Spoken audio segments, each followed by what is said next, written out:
Je pense que ça va être très agréable parce que c'est complètement magique. On voit les étoiles, on voit une bonne pièce de théâtre, il y a les murailles.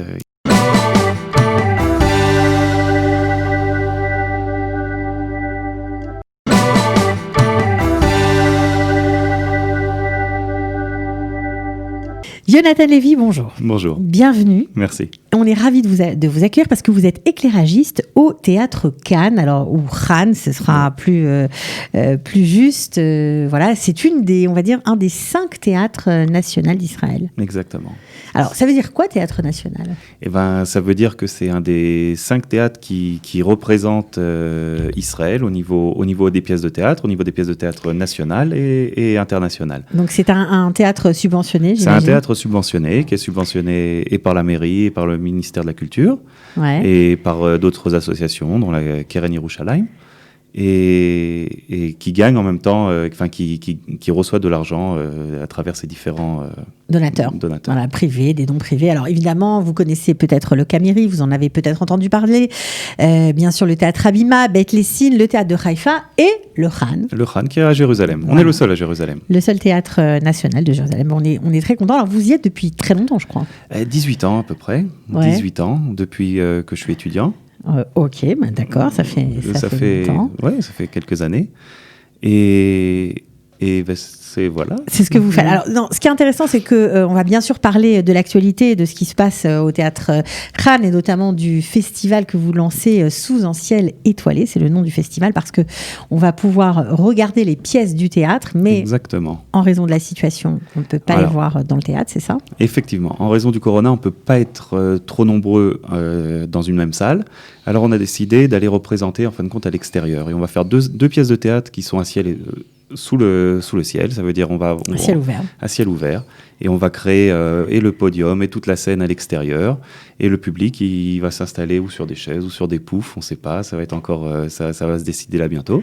Alors c'est 2 endroits très jolis vraiment qui font partie de Jérusalem. Le premier, il est dans le Gan Pahamon. En fait, c'est un très bel amphithéâtre. Très bel amphithéâtre, le Gan Pahamon, très joli, c'est à 2 minutes, c'est au début de la Moshava Germanite. Ok. Et le deuxième, c'est en bas de la vieille ville, en bas des murailles.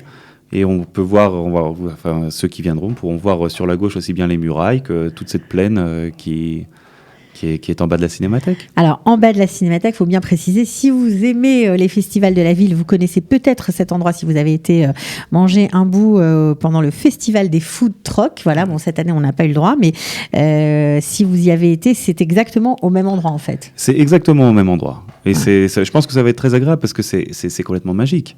C'est magique. On voit les étoiles, on voit une bonne pièce de théâtre, il y a les murailles. Alors, surtout, on va voir des pièces françaises, mais en hébreu. Alors, des pièces françaises en hébreu, des adaptations. Alors, l'adaptation de Molière et une adaptation de Feydeau. Molière, c'est les fourberies de Scapin. Okay. Et Feydeau, c'est la puce à l'oreille, qui a été traduit par Yetouche Baroche, un moustique qui viendrait... Il touche Baroche, donc voilà, un moustique dans la tête. Voilà, dans l'oreille, dans la tête, quelque chose comme ça.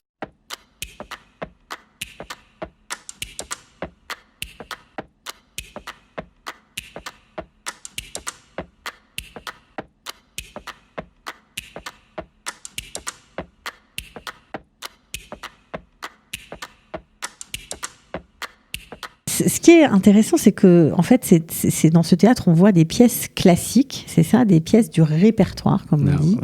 Ouais. Et donc, Molière, forcément, Feydeau, ça s'inscrit un peu là-dedans. Mais c'est pas seulement des pièces étrangères, il y a des pièces israéliennes aussi. Il y a des pièces israéliennes, il y a des pièces qui peuvent venir de partout. Des pièces qui sont aussi bien un travail personnel du metteur en scène ou d'un scénariste qui va chercher un metteur en scène par la suite, aussi bien des adaptations. Et les Fourberies de Scapin a été adapté par, je crois, Nissim Aloni ou non, Nathan Alterman. D'accord. Qui est un auteur israélien qui parlait français, qui a décidé de traduire les Fourberies de Scapin et d'autres pièces d'ailleurs. Et il a fait un très très très bon travail. Ouais, je crois que vous l'avez vu, vous êtes fan. Ah, moi je suis un grand fan. C'est très drôle. Très très très drôle, c'est une très belle comédie. Et elle parle de Molière, c'est un des meilleurs réalisateurs.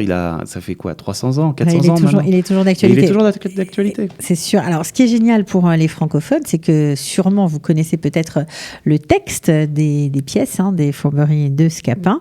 Et là, vous allez bien le découvrir en hébreu. Donc, c'est un petit peu une sorte d'oulpan, on peut dire ça comme ça. C'est une sorte d'oulpan. C'est très sympathique à voir parce que il faut pas s'attendre à voir un alexandrin. On va pas l'entendre. C'est sûr. Mais les traductions sont tellement agréables, sont tellement différentes. C'est-à-dire l'esprit est là. Donc il n'y a pas les alexandrins. Il n'y aura pas les alexandrins, mais il y a l'esprit. Mais il y a aussi des jeux de mots israéliens. Il y a des jeux de mots en hébreu qui sont, je ne vais pas les dévoiler, mais qui sont drôles. Qui sont drôles. Bien sûr. Bon, alors, ce qu'il faut aussi préciser, c'est que les acteurs ont un fonctionnement bien particulier au Khan. Alors, chez nous, les acteurs, ils jouent sur toutes les pièces. On fait 4 à 5 pièces par an, nouvelles. Okay. Et chaque acteur... Donc 5 créations par an. 5 créations nouvelles. Tous les 3-4 mois, on en sort une nouvelle. Là, on vient justement d'en finir une. Et donc, les acteurs, ils tournent d'une pièce à l'autre. C'est-à-dire, un acteur peut jouer... d'ailleurs, on en a qui vont jouer dans les Fourberies de Scapin. Et le lendemain, ils vont jouer dans Une puce à l'oreille.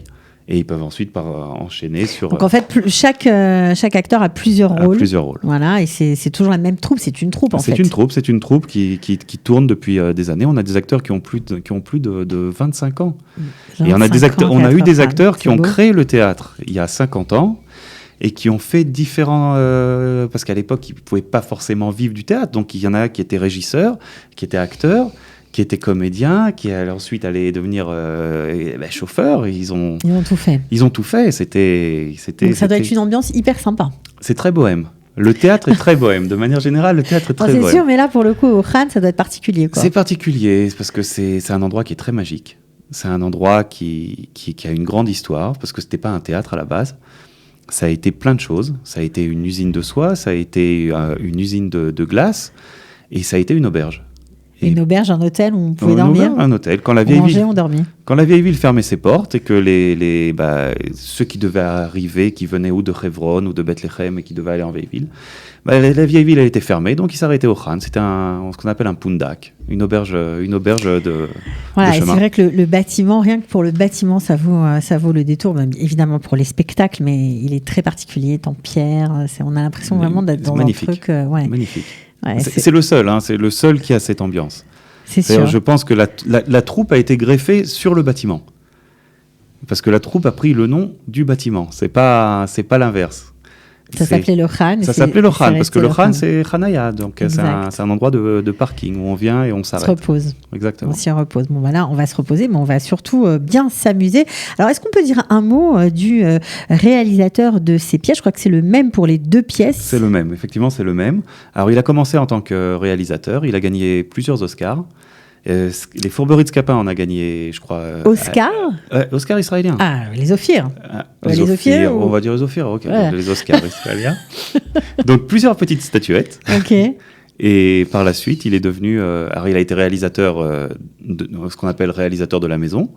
Il était jeune réalisateur, jeune talent. Il a gravi les échelons dans les différents théâtres d'Israël. Et maintenant, aujourd'hui, c'est lui le directeur artistique. Directeur artistique, donc vous imaginez que ce sont 2 pièces, non seulement parce que les textes sont magnifiques, on les connaît en français, mais là, ça va être mis en scène par un réalisateur talentueux, je crois qu'il s'appelle Oudi Ben Moshe. Oudi Ben Moshe. Ok, donc vraiment, il faut y aller. Alors, 8-9 juillet, à 20h30, à l'amphithéâtre du parc du Gan à Pahamon, Jardin des Cloches. Oui. Voilà, c'est juste à côté c'est collé à l'hôtel Inbal. En fait, c'est tout au bout du théâtre. C'est le jardin qui est en bas de l'hôtel. Ok. Et puis, la puce à l'oreille, ce sera en contrebas de la Cinémathèque. En contrebas de la Cinémathèque. On peut y accéder par la Cinémathèque à cette On peut y accéder par la Cinémathèque. On peut y accéder aussi par en bas de la vieille ville. Et puis, de manière générale, je pense que les gens ils vont voir, en plein milieu de la nuit, de voir un spectacle éclairé, ça sera pas. Alors, on va peut-être voir le flyer. Donc, c'est 8 et 9 juillet à 20h30, amphithéâtre du parc à Pahamon pour les Fourberies de Scapin, et 12 et 13 juillet pour la puce à l'oreille. Donc, apparemment, on peut réserver. Il y a même un code promo Qualita, je le donne, c'est le 17,89. C'est pas très cher, il faut bien le dire. 17,89 qui rappelle là Révolution française. Exactement, voilà. On approche du 14 juillet, c'est parfait. Donc, c'est 25 shekels par personne. C'est pas très cher. Alors, est-ce que ça va être le redémarrage? Ça marque le redémarrage du Théâtre Khan? Alors, on espère que ça va. On a recommencé. On a recommencé, nous, il y a une semaine, 10 jours à peu près. Mm-hmm. Et on espère que ça va reprendre intensément comme c'était avant. Mais je pense que tous les ans, nous allons peut-être continuer cette nouvelle tradition qui va être de faire des représentations à ciel ouvert. Bon, bah alors, moi, j'adore cette idée. Voilà, si vous avez été fan des festivals il y a bien longtemps à la Géode ou en Italie, il y a plein de pays comme ça, les pays chauds où on fait des festivals à l'extérieur. Mais on trouve que c'est une super idée. On espère que ça va continuer. Voilà, vive le Théâtre Khan et son nouveau festival sous un ciel étoilé de comédie française en hébreu à ne pas rater. Merci beaucoup, Jonathan Lévy, d'être venu. Merci et puis, peut-être qu'on vous retrouvera pour nous parler de votre métier. Ah, peut-être. Ah ben voilà, avec plaisir. À bientôt. À bientôt. Ciao. Sortez, respirez, c'est le Quality Time.